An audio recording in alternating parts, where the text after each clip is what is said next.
K292FQ Riverside and K293CF Moreno Valley. Welcome, Mary.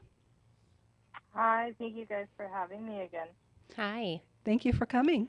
I'm going to read something written by Johnny's other sister, Miranda Smith. She posted it on her Facebook 2 days ago. It says, 8.5 months ago, I stroked my brother's hair as he laid in a hospital bed. I watched the nurses bring in cooler after cooler of O-negative blood. It was being pumped into his body just to come back out. I listened as they counted down the bags and talked about flying in more.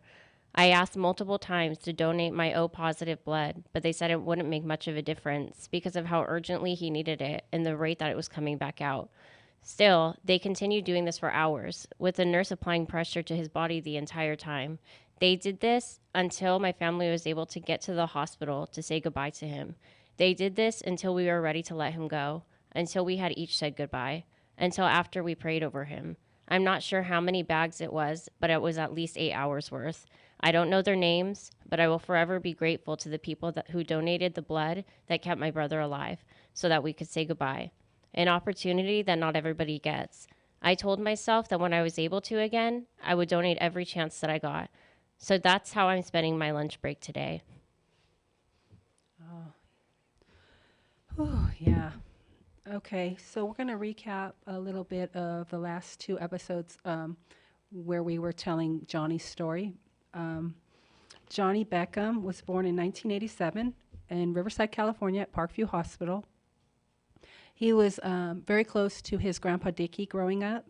My dad, his grandpa Dickie had a way with kids. He was really, really good with kids. Everyone loved him. But he also had an issue with methamphetamines and also with violent temper. And eventually it got to the point where he was so violent and also becoming schizophrenic that Johnny's dad, Jody, had to take his mom, Margie, to Parker, Arizona for her safety. So they left, and he left, and he took his boys, Johnny and Maddie, with him to Parker, and they moved out there.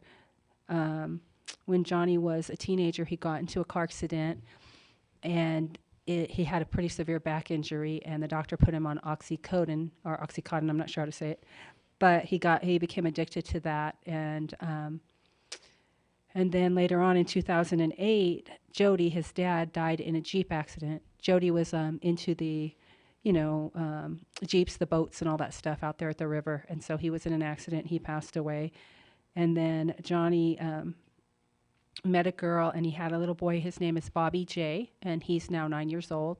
He looks exactly like Johnny, a very beautiful little boy, and but Johnny continued to use opiates, and he became more and more addicted to harder drugs. And so we noticed a really big decline in Johnny at that point. And at that point, my mom, his grandma Margie, would have Bobby at her house so that Johnny couldn't drive with him or take him anywhere. So he would visit him over there. So Johnny and Bobby were very close with my mom before she passed. And she ended up passing on May 29th, 2020. And Johnny was devastated. And on June 29th, it was a gloomy night, he was shot. And from what we could gather, the person that was a suspect was the neighbor, Brian, is what we got from the police. But we also heard that they had deemed the injury as to be self-inflicted, which was really baffling considering there was no gun, near Johnny's body. Johnny was found outside his home on the ground, right outside of his truck. He had just arrived home, and there was a soda near the front door, a soda can spilled all over the ground. Looked like he had gone inside and come back out and got into a confrontation with someone. Also, the front door of his neighbor's trailer was open, and his neighbor was missing, and it was reported that the neighbor, Brian, had phoned the police, and so that was really confusing to us, and so they were saying Brian was the major suspect at that time.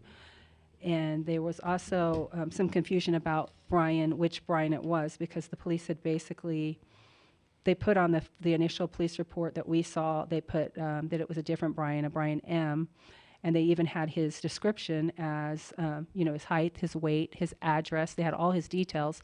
They even had a police officer go to his house after Johnny was taken to the hospital. So we were kind of confused by that, and it eventually came out that they had the wrong Brian on the police report, and that it was actually the Brian that lived next door to him was Brian Dunnan, and Brian Dunnan's name was actually on the mailbox. So it was like kind of clear that that wasn't the Brian that they had on the police report. And I even spoke with the Brian that was on the police report, and he said he wasn't there and he didn't know anything about it. So he was pretty confused. He's the one who let me know that the address on the police report for him was an old address too, that they went to his house that was an old address that they were sent to. We heard a rumor too that the police patrol sergeant that showed up there that night, the responding patrol sergeant told somebody that Johnny was a piece of the S word, and so he was going to deem it self-inflicted because he really just didn't want to deal with it. So we're hearing that, and then some of the witnesses that were there, the girl who came there to meet Johnny, she didn't witness it, I guess. I shouldn't say witnesses, but the girl who came there to meet Johnny was not questioned ever. She still hasn't been questioned. And the neighbor who heard the shot and called 911 as well, he hasn't been questioned. At the morgue, we were told that Johnny's body came in, and it was still he was still considered self-inflicted injury. However, within a couple days, the lady said the police officer showed up to dig a bullet out of Johnny's body and said that it was a homicide. So this was also very confusing, and so there are now they've now changed. I think where we were at last in our story, they had changed it from the Brian M. now over to Brian Dunnan. And we also heard from the neighbor that he had seen Theron, another person who was of interest, that they had seen Theron at the, actually not just the neighbor that called 911, but several people said they had seen Theron or described somebody looking like Theron at the scene that night. And Theron and Johnny did have a history that was kind of a negative history. Johnny was dating Theron's girlfriend, and they broke up, and then Johnny had posted on Facebook that girl had broken into his house and stole his son's football and his Christmas gifts and stole lots of things from him. So Johnny believed that this girl had broken into his house, and so it looked like he definitely had some issues with Theron. And so then the neighbor, of course, said that he saw Theron cut across the street and go through his area near his house, and at the same time he said he saw him putting a gun down his pants. So we were, of course, not sure, should they be looking for Theron or should they be looking for Brian? We still don't even know.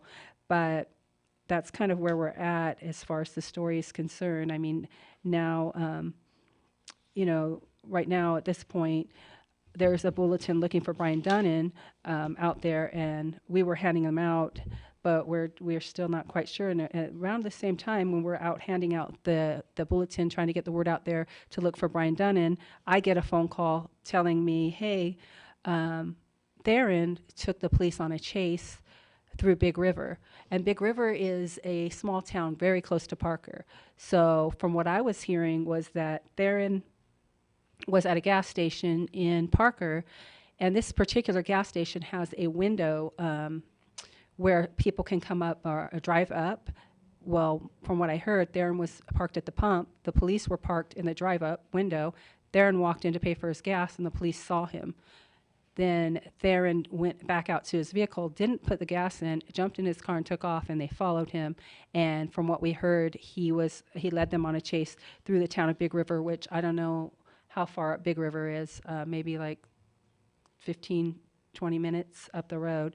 So he took them for a chase, and then what we believe happened, was, we know he was arrested. What we believe happened was there was a special warrant issued to question Theron. And it was interesting because after they captured Theron, within a couple days, they changed the bulletin from wanted for questioning for Brian Dunnan to wanted for second-degree murder. So now the bulletin reads wanted for second-degree murder for the murder of Johnny Beckham. So that's kind of where we're at in this story. There was also a rumor about some bloody clothes. Mary, can you tell us a little bit about that? Yeah, my best friend Jen, she lives out in Parker, and I don't. So she would always be like my eyes and ears, and she had a lot of friends out there. Well, she ran into this guy, and we'll just call him Jay. And they were just making small talk, and it ended up talking about Johnny. And Jay was like, he was talking about how good of a friend Johnny was to him, and how hurt and angry he was about the murder. And then he also mentioned that he came across clothes, the bloody clothes, the day after Johnny had passed. He said he had got them from some other people because those people brought their clothes over to Jay's house to do laundry. But Jay was like, I guess just out of the kindness of his heart, insisted on doing the laundry for them. And then so while he was doing the laundry, he noticed that there were bloody clothes, but they were also bleach stained. So it looks like anywhere there was blood, there's also bleach. And then so he told my best friend Jen about this, and she told me. So I got in contact with him, and I was figuring out if he'd be comfortable, giving it to me, and then I could take it to detectives, and we could figure out, we could send it to the lab, see if it's Johnny's clothes, or, if it's Johnny's blood, if it's somebody else's blood. I mean, it was a good amount of clothes. So, yeah, he ended up letting me grab him, but only me. He would only give it to me. So I went out to Parker. It's 3 hours away from where I live. So I drove out there. I met up with him. We sat down and we talked a bit about what he thinks happened. He handed me the clothes. And when he handed me the clothes, it was this big black trash bag. And I immediately smelled fire. I smelled smoke, and I was like, oh my God. He's like, well, I started to burn them, but I stopped, so I pulled them all out, and I was like, okay, so now I have bloody clothes that are also bleach stains, that are also probably burned, and then we don't know whose hands they have been in, so, but he gave it to me, so I was just thankful for that. I ended up meeting up with the detectives and giving them to the detectives, and then we haven't really heard back from them on it, but we're really hoping that there is, just a small chance, because that's a lot of vandalism to do to the clothes, and so, but we're hoping that there is something that they could find. The clothes were, I'm going to read off what they were. It was one large bath towel, 2 black men's shorts, 1 pair of black men's jeans pants, 1 pair of women's red sweatpants, one, I think it's a large black hoodie, 1 blue men's t-shirt, and 1 black men's tank top. Now, So, that's a lot of clothes. right. And the guy that you got the clothes from, he mentioned something about tools. What was that about? Yeah, he told me that people were stealing from Johnny's house before the doctors even called time of death. So while Johnny's in the hospital, nobody knows exactly what's going on. So apparently somebody knows that he's been shot, and then people are just stealing from his house. I don't remember exactly who told me, but I was even told that there was a truck backed up into Johnny's driveway, and there was people outside. And later on, my aunt and my cousin went to Johnny's house on their way out of town, and ended up meeting these people. And they don't know them. They're strangers, and they're just hanging out at Johnny's house outside. And then we ended up finding out that there's across the street from Johnny, there's a man that lives across the street, or like the next street over. He was having a yard sale, and he was selling a lot of Johnny's tools. They have Johnny and my dad. They always signed their tools with JB. Like they, initialed them so they knew that they were theirs. Not only was it in person, like a yard sale, it was also on Facebook Marketplace. Like it was, and then, but yeah, he told me about that. That's like a slap in the face, just like stealing from somebody who you said was your friend who's passed away, and then their family's seeing this on Facebook Marketplace. I mean, how Right. disgusting. Yeah, but that's the thing is nobody even knew he had passed yet, and they were already over at his house. They must have known he got shot because Well, there they was knew he kind of, wasn't there. yeah, well, and with the bloody clothes, I mean, isn't that kind of what it's insinuating? People were there. People knew. People had blood Yeah. on their clothes, right? Right. Yeah, assuming that it's Johnny's blood, which, I don't know why you would bleach, burn, and try to wash bloody clothes, and that many of them, Right. But not even that. I mean, there was a lot of shadiness that was going on. Like, Yep. there was people the day Johnny passed that would come up to me and be like, "Hey, how can I get Johnny has my stuff in his house. When can I get that?" And I was just, I don't know, dude. If my friend just died, I wouldn't be concerned about some. Yeah, your stereo stuff. speakers, Yep.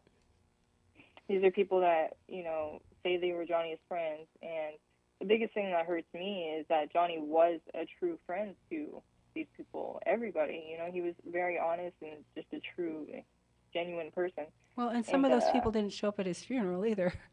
Those true friends. Exactly. You Yep. know, how many of them were really even at his funeral? I don't remember seeing any of them. Maybe one. Exactly, and the last couple hours of Johnny's life was just betrayal, Right. Yeah. Yeah, and then Horrible. I remember when you got that information about those clothes and how worried you were about even just turning them over, because at this point, like, the police had done so many. They had what's the word I'm looking for? Questionable Yeah, there things? was so much stuff that had gone on with the police at this point and I felt so bad because I didn't know what to do. You didn't know what to do. We knew there's a chain of custody. We knew that we needed to get them to the police, but at the same time, it was hard to even just trust them giving them to them. I remember we were talking about possibly seeing if we could do a private investigator, and yeah, but yeah, because we had to do the Yeah, right we thing. were even Unfortunately, trying to do figure out different labs that could possibly test the clothes, and it was a really scary time. I mean, it still is scary. And that's been months ago, and we still don't have an answer. I mean, I emailed the detectives, maybe 2 weeks ago, and asked for that information. And they literally said, oh, it could take up to 2.5 years. I'm like, yeah, they said they had other stuff on the 2.5 backlog that's going to come years. first anyway, so it's going to take a long time.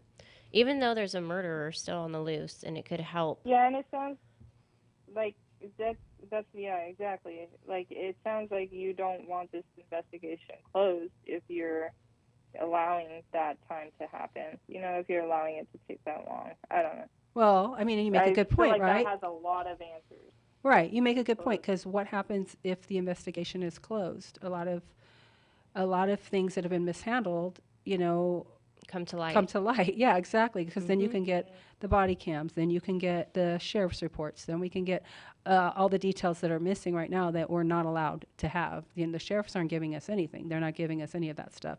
And there's also a claim that, the body cams don't exist. However, we were told by Poindexter over and over again that everything would be on the body cam.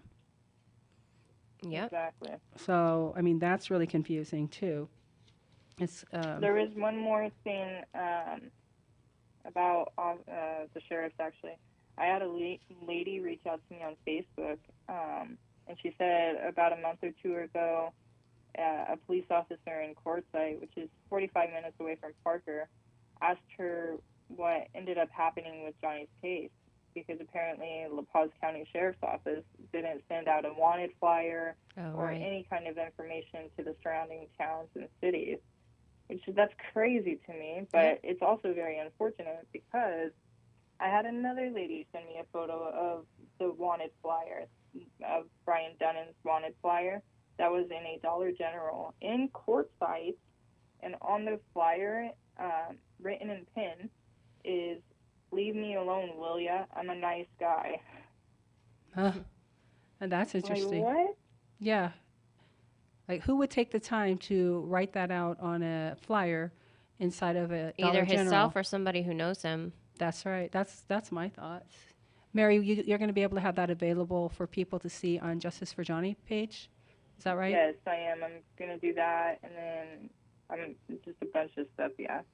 Okay, good. That's right, and good. shouldn't other people be aware too that there is a murderer out there? So the surrounding cities should be aware of this.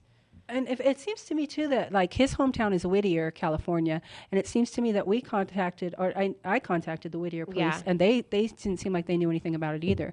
And I was told by the sheriffs in Parker that they contacted Whittier, and when I contacted them, they were like, "Huh? You know, who's this?" And, I remember you telling me that. And they wanted the information. They wanted Brian's mom's address. They wanted all the stuff. And it's like, well, if Parker contacted them, why am I now giving them all the details? Right. They didn't have these details. Right. So that was very Exactly. frustrating too. It's like, well, he could run to Whittier. He could have, I don't know, he could be anywhere. And basically no one, the most obvious places aren't being informed. Yep. It doesn't make any sense that no one's being informed. And the thing is, since Johnny has passed, there's been multiple shootings, and like there was even like somebody was shooting at officers in Parker, like I remember a that. month or two after. Yeah, and then like there's and I don't know, and there was another guy who was murdered, and I think they said that they ended up catching the guy, which is great. I'm so happy for him and his family, you know. But I don't know. It sounds like, I mean, Parker is a mile by mile town. All right. I don't think it'd be that hard to hide out there. Right, and that's what also he's not like this like super high profile, very well known person to be able to hide like this. It's been how long has it been? 8.5 months. 8.5 months. And he hasn't been seen once. I mean, I just find that pretty impossible. Hard to believe. Unbelievable. Hard to believe, for sure. And it's not like he had a ton of friends either. I mean, most of the people that he knew were from dealing drugs. It's not like they would just throw him under the bus anyway. You would think. Well, and then there have also been some drug busts lately out there in Parker, whereas there hadn't been drug busts for years, Yeah. right? Yeah, I looked it up because I remember years ago seeing that La Paz County Sheriffs, they would post the drug busts that they did. And all of a sudden, after Johnny passed, I think about a month, maybe 2 months after Johnny passed. Wasn't it like There's right a after they drug caught bust. Theron?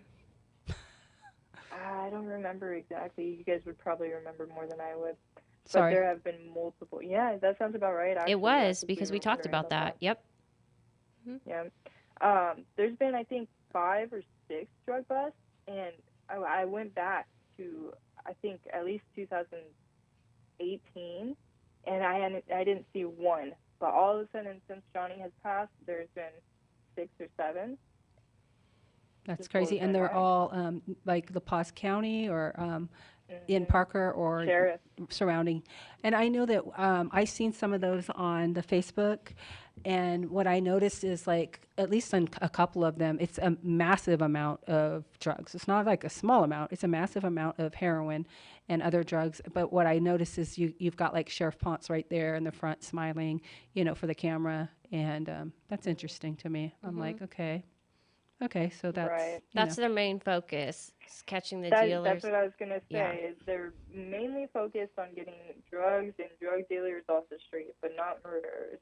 Right. Yeah, murder's okay, I guess. I don't know. Like, Right. And person the- waving a gun the around dealer, recklessly. people who use and deal, people deal because there's a Supply. there's a what's Supply the and word? demand?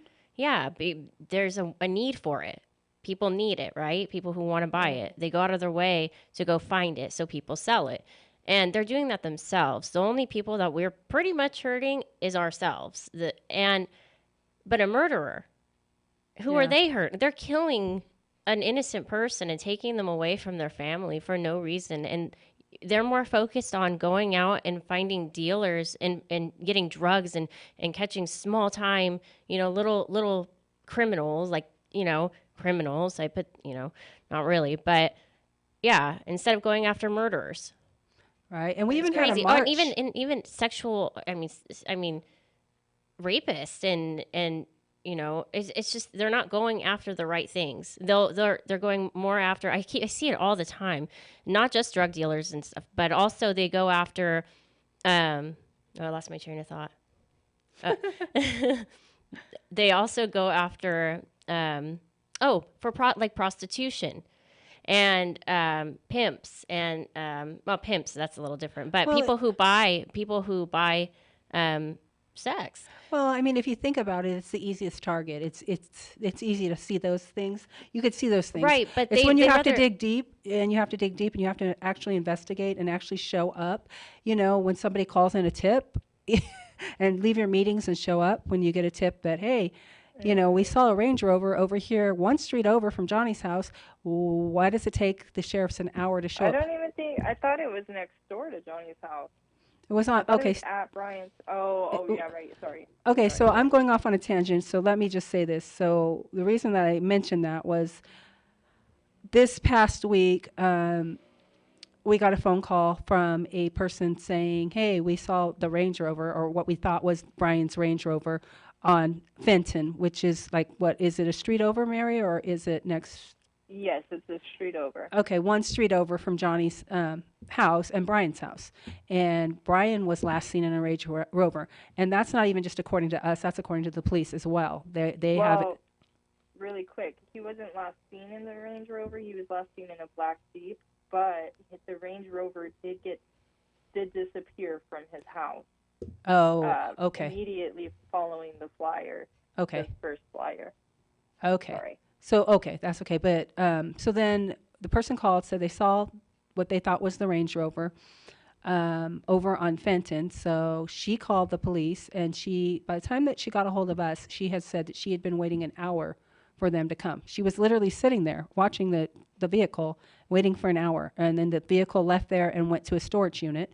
She saw them go to the storage unit, and then she said she had to go to work. She couldn't wait anymore. And I called the sheriffs and text the detective and called the police department.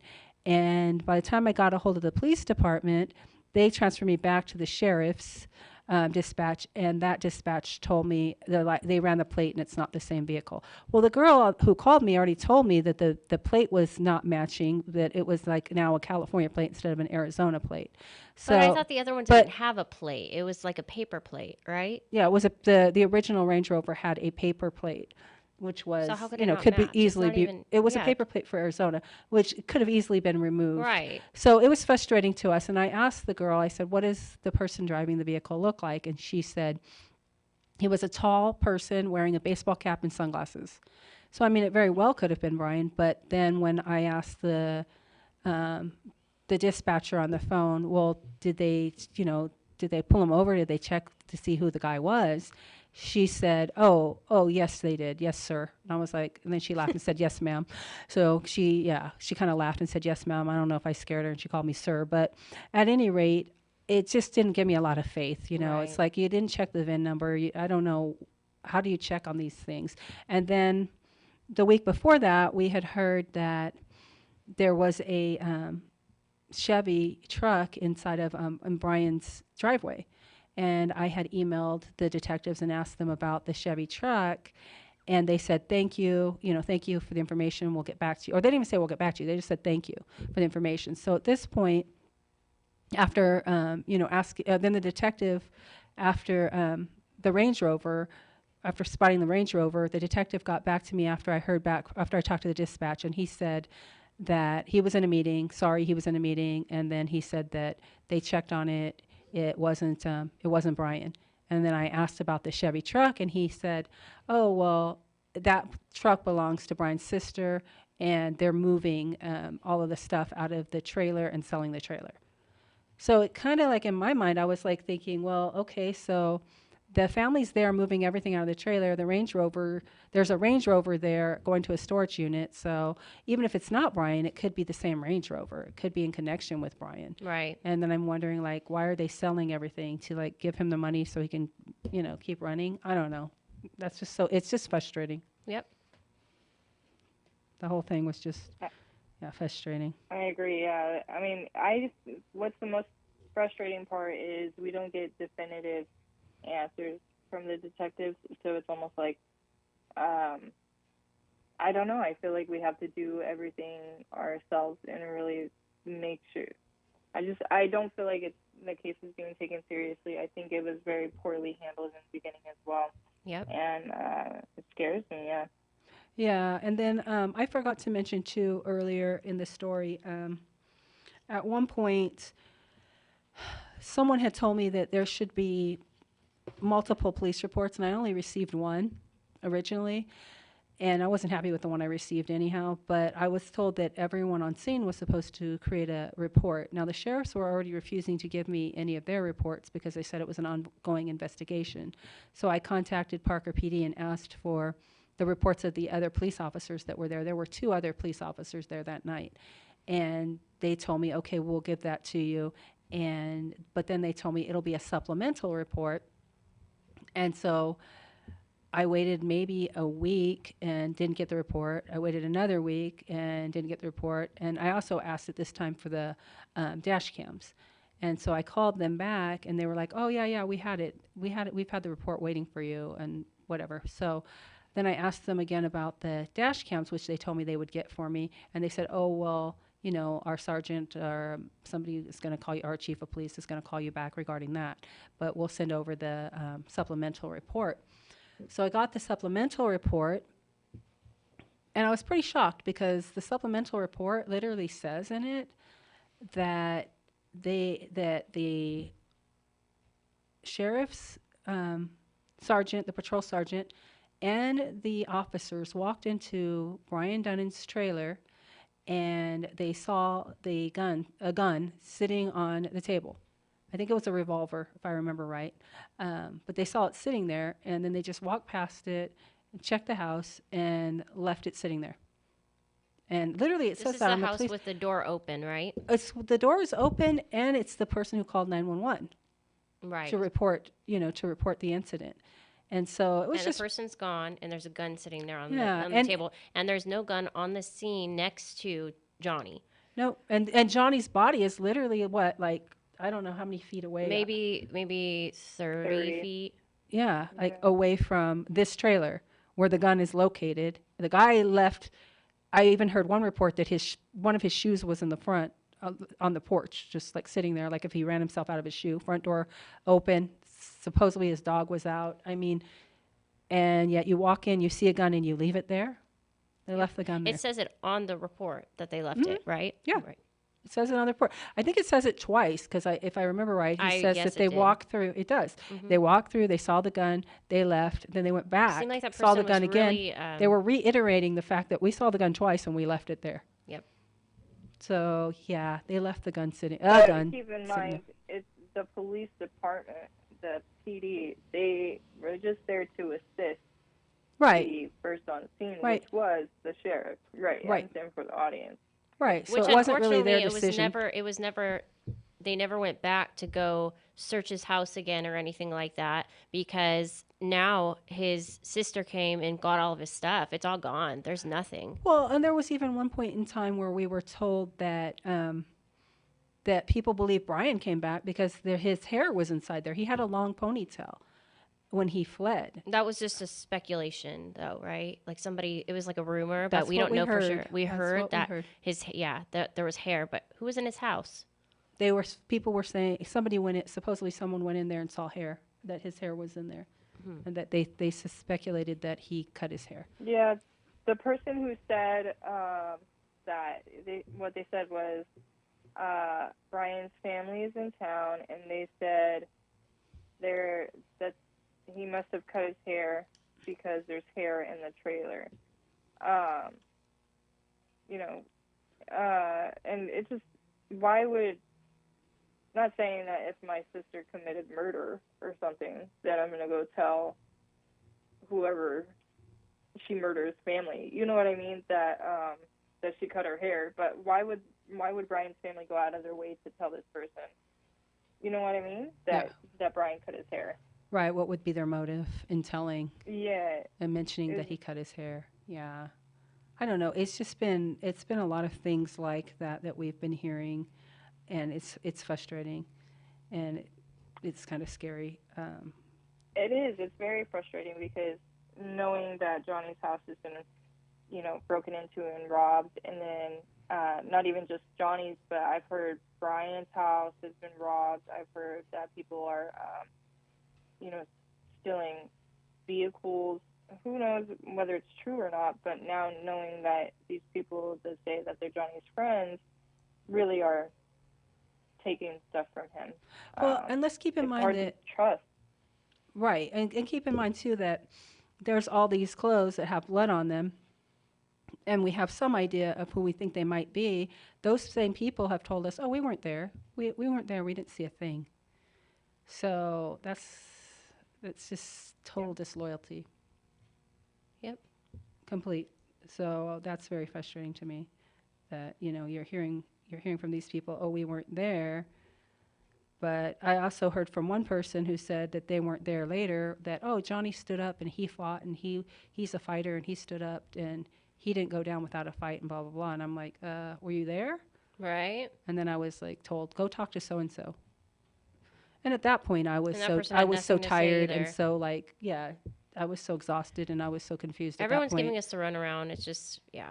Yeah, it can There, be- there's But so much now more knowing that we there's don't a know, I'm sure. $10,000 reward out there for the arrest and conviction of Brian Dunnan, I am looking forward to hearing what people say, because $10,000 could help a lot of people. right. I'm Right. $10,000 reward for the arrest and conviction of Brian Dunnan. Right. Yeah. Yeah, and I'm sure that's going to bring out a lot of information.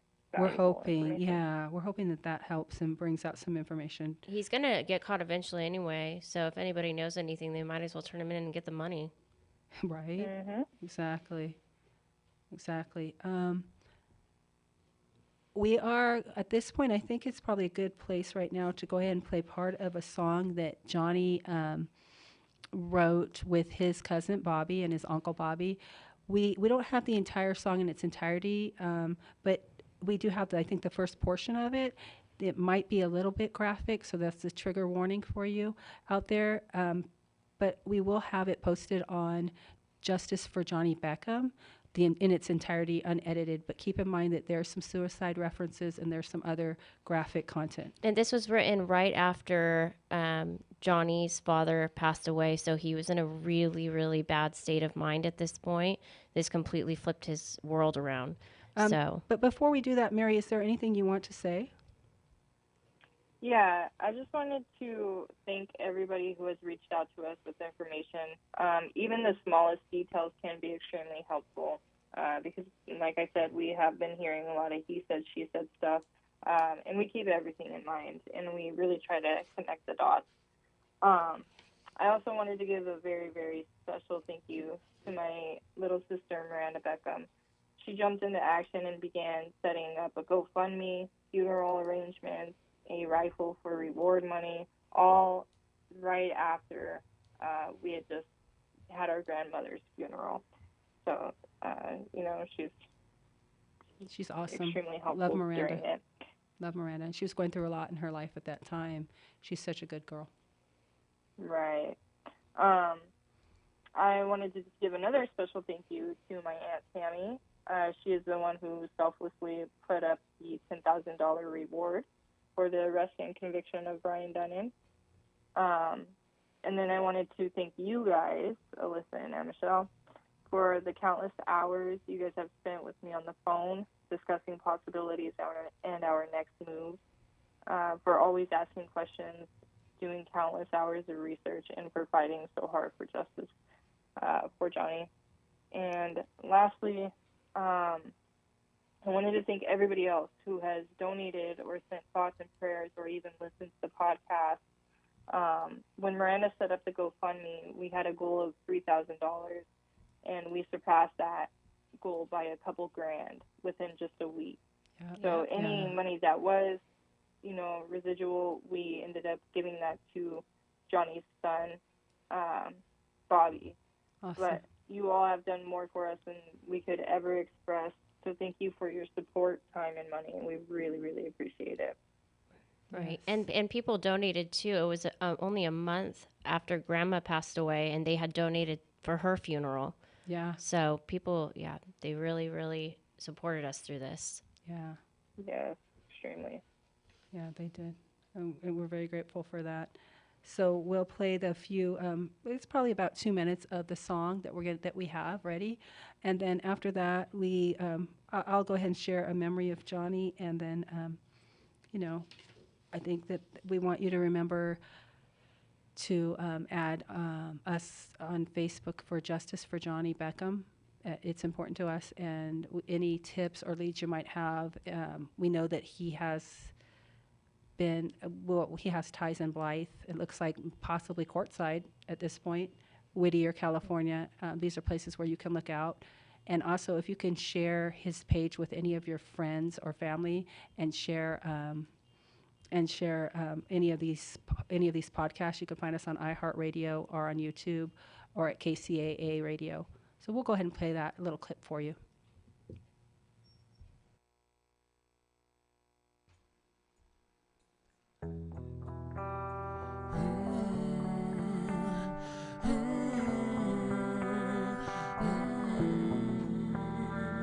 See, we all have hard times, just living. We'll all have hard times, and that's a given. I'ma numb my hard times and keep sipping. God, please help me escape from this prison. It's harder and harder each and every day. Lord, I pray that you take me away. Cause I'm giving up my tomorrows for pleasures today. Cause I'm giving up my tomorrow for pleasures today.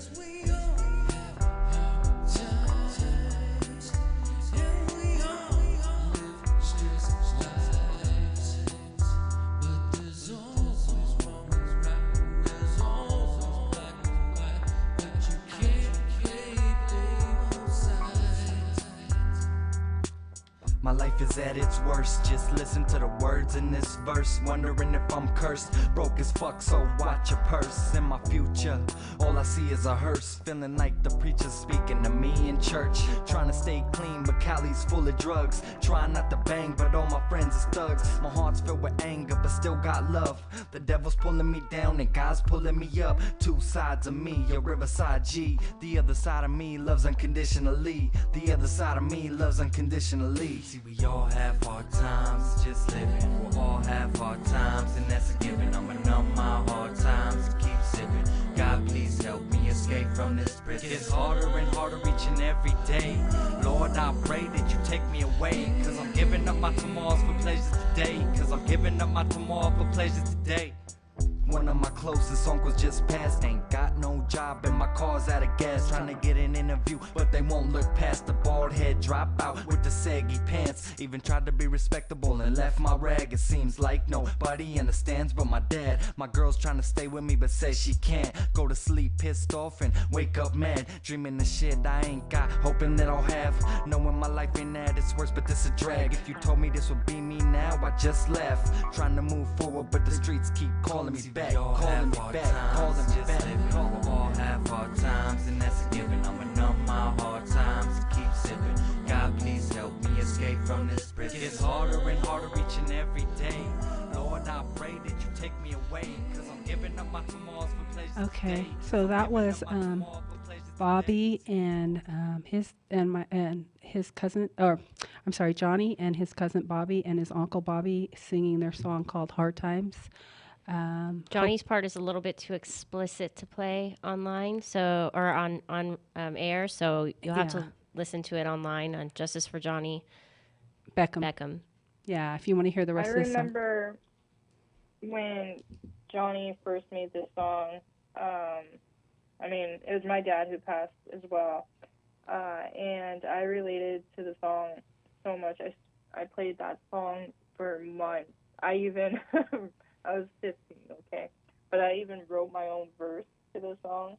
That's awesome. And I have always been, it is very graphic and very sad, especially to listen to it now it's really hard. But I was always so proud of Johnny for this song, because he really just put it all out there and really talked about everything about how he felt, you know. The song, the first time I heard it, the last verse with Johnny is so raw.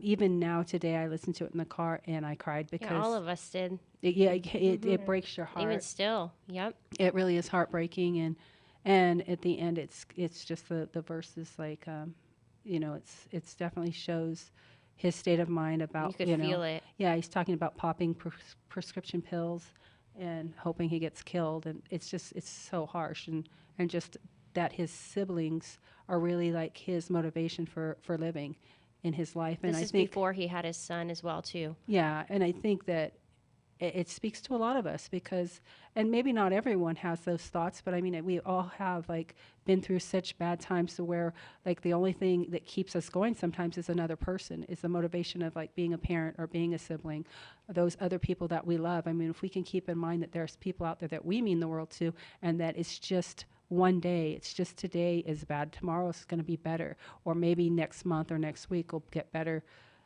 then we can pull through those times. And I think that song really touches on that. Yeah, definitely. Even though like Johnny's lyrics are pretty harsh and raw and hard to listen to. I mean, that was like coming from his heart, and that's how he was feeling. He lost his dad. He lost the person in his life who he loved the most, who he felt like had his back always. Imagine that. Like, it had to be an awful time for him. Yep. It was. You want to share your memory of Johnny now? Oh, sure. So when Johnny was a little boy, I'm going to go back to his childhood. He loved the movie Short Circuit with a little robot, and the Short Circuit robot was like called Number Johnny 5. So for a long time, he used to make us call him Number Johnny 5. I mean, he literally would be like, "That's not." If you call him Johnny, he wouldn't answer you. So you had to call him Number Johnny 5. But around the same time, he was in Head Start, and he would like wear his little leather jacket, and he had his little brown curly hair, and we went out to sell some kind of thing for his Head Start program, and everyone who would come by was just like, so like, oh my God, he's so cute. And I was just really proud because they thought he was my son, and I was probably, I don't know, maybe 17, or no, I was a little older than that, maybe 19, and I was just so proud, like, oh, they all thought he was my son. But I would take him to get ice cream because he loved ice cream. And one day I picked him up from Head Start and took him to go get ice cream, and it was at a frozen yogurt place. And so he was so excited because he loved ice cream, and he got everything on it. And, I was a proud aunt because I was, my first car, basically, my first job. I had a little bit of money. And so I bought him the ice cream, and he loaded it up with all the stuff, and he took a bite out of it, and it was yogurt. He hated it. He was like, yuck. So his little face, he was so sad, and I felt so bad. And I had no more money because I was poor. I was just barely working my first job. So I didn't know what to do. I just felt so awful. And he's like, and he was just so sweet. It's okay, Aunt Michelle. And he was like just the sweetest. But what resonated with me was, so then years later, Johnny comes out from Arizona to visit, and it's time for me to go pick up Alyssa from school. And Alyssa's in like first grade, maybe kindergarten. And he says, I'll go pick her up. And I said, okay. Well, then he gets back, and Alyssa has this big ice cream. And he said, I took her and got her some ice cream. And I'm like, but it's not yogurt, right? And I don't know if he even remembered. I don't know. But he took her and got her ice cream, and I just thought that was so sweet. And that's just the kind of person he was. And then when he got a little older and he would come out to Riverside, he said to me, we're going to go to dinner, Aunt Michelle. So he took me out to dinner. And he told me, now, every time I come out here, I want to take you out to dinner. That's going to be our time. So, yeah, so we did that. Oh, sorry. That's okay. Go ahead, babe. You just reminded me of something. You said that's just the kind of person Johnny is, taking Alyssa out to get ice cream, but not when you're a sibling. You have to do dishes to get a ride to school. You had to do dishes to do what? Get a ride to school. He would give you a ride to school? Yeah, in his Nova, and I'd be so excited because it's so cool. And we'd usually be late because Johnny's, procrastinating. But, I mean, I wouldn't get in trouble. Johnny would. So, yeah, we would do his dishes and stuff. He would always cut deals with us. I mean, a duel for him. I love He'd have that. to do the dishes. Yeah. So in order for you to get a ride to school in the Nova, the cool car, you had to do Johnny's dishes for how long? Usually I think just the night, but I mean, he was always trying to make deals. He hated dishes, I guess. All men hate hated dishes. Yeah. I believe your dad had a shirt about that, but I can't really say what it said on it, but it did talk about dishes. If I recall. How funny. Yeah. No, I can only imagine. Yeah, so that's pretty good. But your dad did do dishes. Mom made him, grandma made him, and your dad was good like that. He would make the kids. It didn't matter, male or female. We all had to clean. Everyone had the same chores. But of course, if you wanted to go hang out at the Castle Park or anything like that, your brother had to be there watching you every second of the whole thing. So, there were some double standards. Oh yeah, he took that to raising his sons or his daughters too. Yeah, there were some double standards with our family as far as male and female. They were very protective of us, very protective of the women in the family. As they should be. So I wouldn't Right. change that for a thing. Right, exactly. I appreciate all their protection. Yeah.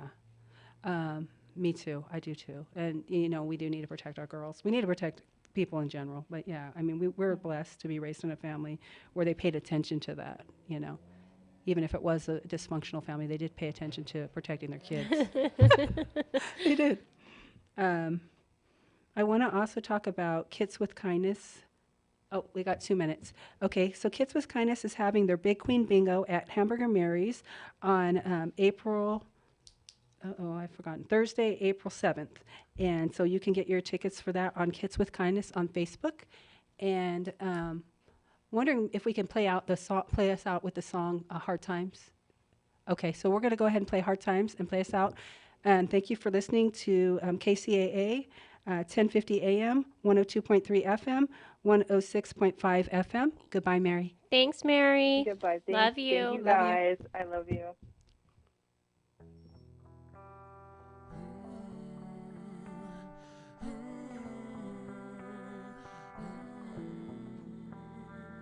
See, we all have hard times, just living. We'll all have hard times, and that's a given. I'ma numb my hard times and keep sipping. God, please help me escape from this prison. It's harder and harder each and every day. Lord, I pray that you take me away. Cause I'm giving up my tomorrows for pleasures today. Cause I'm giving up my tomorrow for pleasures today.